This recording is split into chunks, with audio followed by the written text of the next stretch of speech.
काय होईल जर तुमच्या भूतकाळातील प्रेमाने पुन्हा तुमच्या आयुष्यात पाऊल टाकलं, तेही अशा अवस्थेत जिथे तुम्हाला काहीच आठवत नाही आणि तुम्ही तुमच्या भविष्याच्या नव्या स्वप्नांमध्ये गुंतलेले असाल.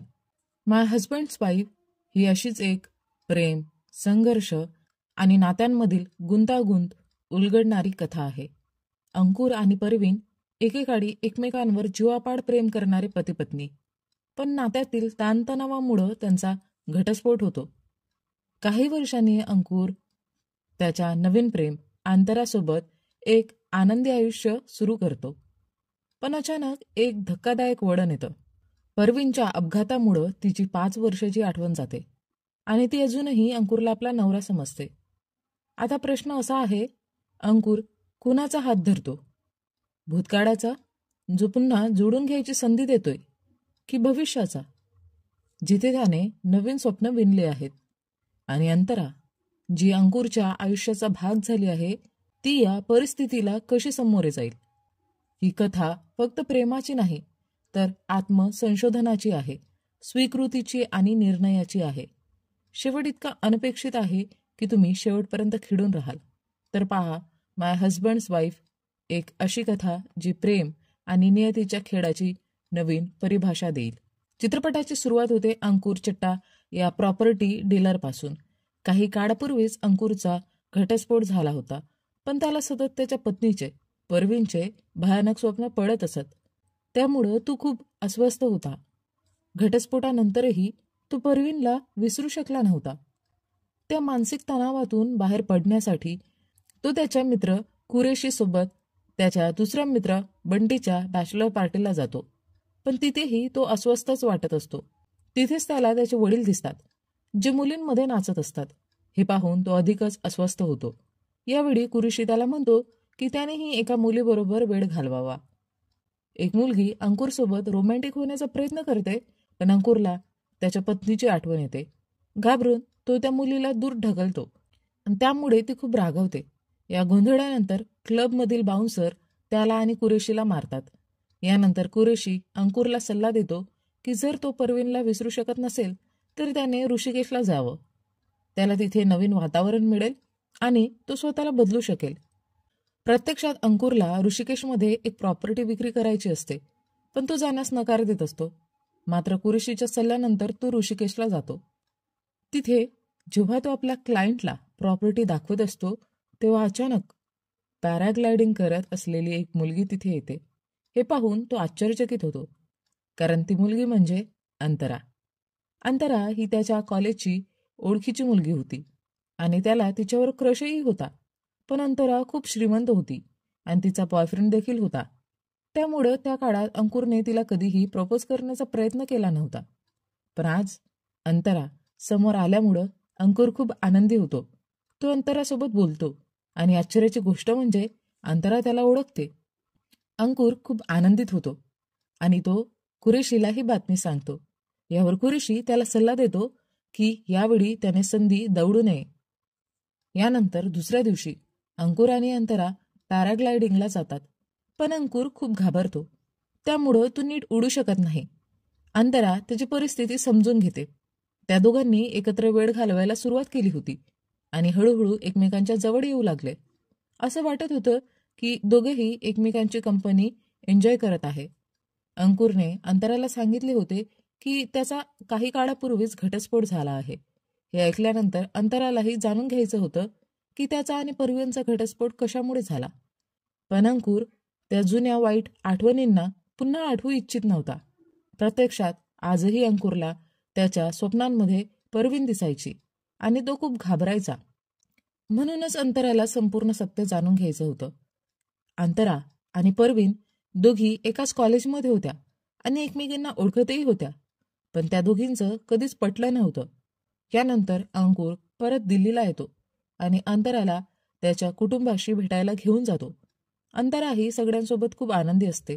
हे पाहून कुरेशी अंकुरला सांगतो की अंतरा त्याच्यासाठी सिरियस आहे, त्यामुळे आता त्याने तिला संपूर्ण सत्य सांगायला हवं. यानंतर अंकुर अंतराच्या घरी येतो आणि तिला त्याच्या भूतकाळाबद्दल सांगायला लागतो. प्रत्यक्षात परवीन ही अंकुरची ज्युनियर होती एकदा एका पार्टीत परवीनने अंकुरला सांगितले की एक मुलगा तिच्यासोबत फ्लर्ट करू इच्छितो आणि तीही त्याच्यासोबत फ्लर्ट करायची इच्छा बाळगते, पण फक्त फ्लर्टच, त्यापेक्षा अधिक काहीच नाही. त्या दिवशी परवीन खूप मद्यधुंद होती, त्यामुळे तिने अंकुरला सांगितले की त्याने तिची काळजी घ्यावी आणि तिने काही चुकीचं करू नये याची खबरदारी घ्यावी. हे ऐकून अंकुर थोडा आश्चर्यचकित होतो, पण तो परवीनची काळजी घेतो. हे पाहून परवीन खूप इम्प्रेस होते आणि ती अंकुरला सांगते की तिने त्या मुलासोबत पैज लावली होती की अंकुर तिची काळजी घेईल, आणि अंकुरने तिची काळजी घेतली, त्यामुळं ती पैज जिंकली. हे पाहून अंकुर परवीनच्या वागण्याने प्रभावित होतो. त्यानंतर दोघेही एकमेकांना वारंवार भेटू लागतात आणि एकमेकांच्या प्रेमात पडतात. नंतर त्यांचं कॉलेज पूर्ण होतं आणि परवीन दिल्लीतील एका कंपनीत नोकरीला लागते. एकदा जेव्हा ती सुट्टीसाठी पंजाबला आपल्या घरी गेली होती, तेव्हा अंकुरला तिची खूप आठवण येऊ लागली. हे पाहून कुरेशी अंकुरला विचारतो की जर तो परवीनवर इतकं प्रेम करतो तर त्याने तिला लग्नासाठी विचारावं. हे ऐकताच अंकुर ताबडतोब पंजाबला रवाना होतं. परवीनच्या घरी जाऊन तो शाहरुख खानच्या स्टाईलमध्ये तिला प्रपोज करतो. हे पाहून परवीन आश्चर्यचकित होते आणि ती आपल्या घरच्यांसमोर सार्वजनिकरित्या सांगते की ती अंकुरला ओळखत नाही. हे ऐकताच परवीनच्या घरच्यांनी अंकुर आणि कुरेशीला जेलमध्ये टाकलं. काही वेळानंतर परवीन आपल्या वडिलांसह पोलीस स्टेशनमध्ये येते आणि अंकुर आणि कुरेशीला तिकडून सोडून घेऊन जाते. परवीन सांगते की अंकुरने इतक्या फिल्मी अंदाजात प्रपोज केलं होतं की सगळं काही खूप रोमॅन्टिक वाटत होतं, पण स्टोरीला अजून फिल्मी टच देण्यासाठी तिने आपल्या घरच्यांसमोर सांगितलं की ती अंकुरला ओळखत नाही, त्यामुळे त्यांची प्रेम कहाणी अधिक रोमॅन्टिक झाली असे तिला वाटलं. हे ऐकून अंकुरही आनंदित झाला. यानंतर परवीन आणि अंकुरच्या कुटुंबियाची भेट होते आणि दोघांचं लग्न ठरतं. लग्न झाल्यानंतर परवीन अंकुरच्या घरी येते, पण अंकुरची आई नेहमी आपल्या किटी पार्टीमध्ये व्यस्त असायची. तिला वाटत होतं की परवीननेही तिच्यासोबत पार्टीमध्ये सहभागी व्हावं, पण परवीन नोकरी करून घरी आल्यावर खूप थकलेली असायची, त्यामुळं ती किटी पार्टीसाठी वेळ देऊ शकत नव्हती. हाच तिच्यासाठी मोठा त्रासदायक मुद्दा बनला. म्हणूनच परवीन अंकुरला सांगते की त्यांनी वेगळ्या घरात राहायला जावं. त्यानंतर ते दोघं स्वतःच्या वेगळ्या घरात राहायला जातात, जेणेकरून त्यांना एकमेकांसाठी वेळ देता येईल. सुरुवातीला सगळं खूप छान चाललं होतं, पण नंतर त्यांच्या समस्या वाढायला लागल्या होत्या. अंकुर म्हणत होता की परवीन त्याला वेळ देत नाही, तर परवीन म्हणत होती की ती नोकरी करत असल्याने वेळ देऊ शकत नाही. खरं तर अंकुर त्याच्या वडिलांचा व्यवसाय सांभाळत असल्याने त्याला वेळ मोकळा मिळायचा, पण परवीन फुल टाइम जॉब करत होती, त्यामुळं ती अंकुरसाठी जास्त वेळ काढू शकत नव्हती. यामुळे त्यांच्यात वारंवार भांडणं होऊ लागली आणि त्यांच्यात गैरसमज वाढू लागले. एका दिवशी परवीनला समजतं की ती प्रेग्नेंट आहे. हे ऐकून अंकुर खूप आनंदी होतो आणि दोघांचं नातं पूर्वीसारखं सुरळीत होतं. पण अंकुरला वाटत होतं की परवीनने नोकरी सोडावी, कारण ती प्रेग्नेंट होती आणि तिला स्वतःच्या आणि बाळाच्या तब्येतीची काळजी घ्यायला हवी होती. परंतु परवीन नोकरी सोडण्यास नकार देते. ती अंकुरला वचन देते की ती आपल्या बाळाची काळजी घेईल आणि त्याला काही होऊ देणार नाही. एके दिवशी परवीन जेव्हा कामावर गेली असते, तेव्हा एका रॅलीमध्ये ती अचानक पडते आणि तिला दुखापत होते. हे पाहून अंकुर खूप संतापतो आणि परवीनला म्हणतो जर आपल्या बाळाला काही झालं असतं तर. हे ऐकून परवीनला खूप वाईट वाटतं, कारण अंकुरला फक्त बाळाची चिंता होती, तिची नाही. त्यामुळं ती अंकुरवर खूप रागवते. यानंतर अंकुर आणि परवीन दोघंही एकमेकांवर राग धरून असतात. अचानक अंकुर परवीनच्या ऑफिसमध्ये जातो आणि तिच्या बॉसला धमकावतो. त्यानंतर तो परवीनच्या ऑफिसमधून तिचे सगळं सामान उचलून आणतो, ज्यामुळे परवीनची नोकरी जाते. हे पाहून परवीन आणखी संतापते आणि अंकुरवर प्रचंड रागावते. रागाच्या भरात परवीन अबॉर्शन करून टाकते, कारण तिला अंकुरला धडा शिकवायचा असतो. जेव्हा अंकुरला ही गोष्ट समजते, तो परवीनवर खूप रागवतो आणि त्यांच्यात मोठं भांडण होतं. अखेरीस त्यांना वाटतं की आता ते एकत्र राहू शकत नाही आणि त्यांनी डिवोर्स घ्यायला हवा. ते डिवोर्स घेण्याचा निर्णय घेतात. डिवोर्सच्या वेळी अंकुर परवीनला सांगतो की तिने कधीही पुन्हा त्याच्या आयुष्यात परत येऊ नये. आता अंकुर ही संपूर्ण कहाणी अंतराला सांगत असतो. ही कथा ऐकूनही अंतरा काही बोलत नाही. हे पाहून अंकुर आश्चर्यचकित होतो. त्याला काळजी वाटू लागते की आता अंतरा त्यांचं नातं सुरू ठेवेल की नाही. यावर कुरेशी अंकुरला सांगतो की त्याने उद्या अंतराशी जाऊन बोलावे. अंकुर दुसऱ्या दिवशी अंतराला भेटायला जातो. तिथे त्याची भेट अंतराच्या भावाशी रकीशी होते. रक्की अंकुरला सांगतो की अंतरा हा संबंध पुढे सुरू ठेवू इच्छित नाही. हे ऐकून अंकुर खूप दुखावतो. तो सरळ अंतराला विचारायला जातो. तेव्हा अंतरा त्याला सांगते की तिला त्यांच्या नात्यात भविष्य दिसत नाही, कारण अंकुर अजूनही परवीनला विसरू शकलेला नाही. अंकुर अंतराला समजावण्याचा प्रयत्न करतो की तो तिला खरोखरच प्रेम करतो, पण अंतरा ते स्वीकारायला तयार नसते. ती सांगते की अंकुरने आधीच परवीनसाठी सगळ्या खास गोष्टी केल्या आहेत. तिला फिल्मी अंदाजात प्रपोज केला आहे, तिच्यासोबत लग्न केलं, तिच्यासोबत मोठं भांडण केलं. तर मग तो अंतराशी वेगळा कसा वागणार? हे ऐकून अंकुर निराश होतो, पण तो अंतराला इतक्या सहज गमावू इच्छित नव्हता. तो ठरवतो की तो अंतरासाठी पुन्हा सगळं करेल आणि पूर्ण मनापासून करेल. तो पॅराग्लायडिंग करत अंतराला प्रपोज करतो. हे पाहून अंतरा भारावून जाते आणि होकार देते. अखेर दोघांचे नाते सुरू होते. त्याच रात्री अंकुरला अचानक फोन येतो आणि त्याला समजतं की परवीनचा अपघात झाला आहे. अंकुर ताबडतोब तिथे पोहोचतो आणि पाहतो की परवीनची मागील 5 वर्षाची स्मृती गेली आहे. परवीनला आजचा दिवस तोच दिवस वाटत होता जेव्हा अंकुरने तिला पंजाबला जाऊन प्रपोज केलं होतं. म्हणूनच ती अजूनही अंकुरला तिचा प्रियकर समजत होती. हे पाहून अंकुर सुन्न होतो. आता त्याला समजत नाही की त्याने काय करावं. डॉक्टर अंकुरला सांगतात की जर त्याने सध्या परवीनला सगळं सत्य सांगितलं तर तिच्या जीवाला धोका पोहोचू शकतो. त्यामुळं त्याने शक्य तितका वेळ परवीनसोबत घालवावा, जेणेकरून तिच्या आठवणी परत येईल आणि तिला सर्व काही लक्षात येईल. जेव्हा अंकुर ही संपूर्ण परिस्थिती अंतराला सांगतो तेव्हा ती सुद्धा आश्चर्यचकित होते. पण ती समजूतदारपणे म्हणते, जर परवीनची तब्येत खरोखरच खराब आहे तर तू तिच्यासोबत वेळ घालवायला हवा, म्हणजे तिच्या आठवणी परत येण्यास मदत होईल. परवीन अंकुरला भेटण्यासाठी कॅफेमध्ये बोलावते. अंकुर तिथे कुरेशीला घेऊन येतो, पण परवीनशी नीट बोलू शकत नाही. त्यामुळं तो लगेचच तिकडून निघून जातो. त्यानंतर कुरेशी परवीनला सांगतो की काही दिवसांपूर्वीच तिचा आणि अंकुरचा डिवोर्स झाला आहे. त्यांचं नातं इतकं वाईट अवस्थेला पोहोचलं होतं की त्यांनी घटस्फोट घेतला. हे ऐकून परवीन हादरते. तिला वाटतं की अंकुरचं बाहेर अफेअर असणार, पण कुरेशी तिला स्पष्ट सांगतो की तसं काहीही नव्हतं. खरं तर अंकुर आणि परवीनने एकमेकांवर प्रेम करायचं सोडून दिलं होतं, म्हणून त्यांनी घटस्फोट घेतला. यानंतर कुरेशी तिला आणखी एक सत्य सांगतो. आता अंकुरच्या आयुष्यात अंतरा आली आहे. हे ऐकून परवीनला अचानक आठवतं की अंतरा म्हणजे तीच मुलगी जी तिच्या कॉलेजमध्ये होती, जिच्याशी तिचं अजिबात पटत नव्हतं. तिला ही गोष्ट खूप वाईट वाटते, कारण ती आजही अंकुरवर खूप प्रेम करत होती, पण आता त्याच्या आयुष्यात दुसरी कोणीतरी होती. नंतर परवीन थेट अंतराच्या क्लिनिकमध्ये जाते आणि तिला सांगते, जर मी अंकुरच्या जवळ राहिले तर माझ्या आठवणी लवकरच परत येतील. परवीनला वाटतं की यामुळे अंतरा असुरक्षित फील करेल, पण अंतरा मोठ्या मनाने म्हणते की तिला काही प्रॉब्लेम नाही, तू आमच्यासोबत राहू शकते. हे ऐकून परवीन खूप आनंदी होते आणि मग ती, अंकुर आणि अंतरा मिळून एकत्र वेळ घालवू लागतात. अंतरा हळूहळू लक्षात घेऊ लागते की परवीन मुद्दामून अंकुरच्या जवळ जाण्याचा प्रयत्न करत आहे. एक दिवस परवीन मॉलमध्ये जाते आणि अंकुरच्या जवळ जाण्यासाठी आणखी एक डाव रचू लागते. परवीन आपल्या मैत्रिणीला सांगत असते की पुन्हा अंकुरला ती मिळू इच्छिते. ही सगळी गोष्ट अंतरा ऐकते आणि तिला परवीनच्या मनसुब्यांचा अंदाज येतो. तेव्हा अंतरा आणि परवीनमध्ये एक चॅलेंज ठरतं. शेवटी अंकुर कोणाच्या जवळ येईल?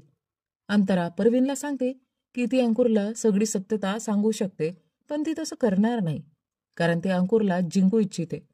फक्त सत्य सांगून नाही, तर त्याला स्वतःहून तिला निवडायला लावून. यानंतर परवीन आणि अंतरा दोघीही अंकुरला इम्प्रेस करण्यासाठी वेगवेगळे प्रयत्न करायला लागतात. अंतरा ठरवते की त्यांचं लग्न स्कॉटलंडमध्ये होईल आणि ती परवीनच्या कुटुंबाला सुद्धा सोबत घेऊन जाईल, जेणेकरून परवीन त्यांच्या आनंदात सहभागी होऊ शकेल. तेव्हा सगळे एअरपोर्टवर पोहोचतात. तिथे परवीनचा बॉयफ्रेंड देखील येतो, पण परवीनला त्याबद्दल काहीही आठवत नसतं, म्हणून ती त्याच्यापासून दूर जात होती. परंतु तो तिला सांगतो की ते आधी रिलेशनशिपमध्ये होते. शेवटी सगळेजण त्या बॉयफ्रेंडलाही घेऊन स्कॉटलंडला जातात. स्कॉटलंडमध्ये परवीन अंतराच्या आई-वडिलांना नकारात्मक विचार करायला भाग पाडते. अंकुरचं पहिलं लग्न तुटलं आहे, मग काय गॅरंटी की तो अंतरासोबत सुखी राहील? हे ऐकून अंतराच्या आईवडिलांना टेन्शन येतं, पण अंतरा त्यांना समजावते, अंकुर माझ्यावर खूप प्रेम करतो आणि लग्न टिकेल की नाही याची गॅरंटी कोणीच देऊ शकत नाही, पण प्रेम आणि विश्वासाने नाती पुढे जातात. हे ऐकून अंकुर सुद्धा भावनिक होतो. शेवटी अंकुर आपल्या एंगेजमेंट दिवशी सगळ्यांसमोर म्हणतो, माझ्या आयुष्यात आनंद परत आणणारी व्यक्ती अंतरा आहे आणि म्हणूनच मी तिच्यावर प्रेम करतो. परवीन हा माझा भूतकाळ होता, पण आता ती स्वतःच त्या सगळ्या आठवणी मागे टाकून पुढे निघून गेली आहे आणि माझ्या आनंदात आनंदी आहे. ही गोष्ट सगळ्यांना आवडते आणि अंतरा खूप आनंदी होते. सगळे डान्स करायला लागतात. परवीन हे सगळं पाहते आणि तिला समजतं की अंकुर आता अंतरावरच प्रेम करतो. तेव्हाच तिला अचानक चक्कर येते आणि ती कोसळते. सगळे तिला दवाखान्यात घेऊन जातात. तिथे परवीनची तब्येत थोडी गंभीर असते. तेव्हा अंतरा अंकुरला सांगते की अंतरा आणि परवीनमध्ये एक चॅलेंज लागलं होतं की शेवटी अंकुरला कोण मिळवणार. हे ऐकून अंकुर खूप संतापतो. परवीनकडून हे अपेक्षित होतं, पण अंतरा कशी तशी वागू शकते. अंकुर यामुळं अंतरावर नाराज होतो.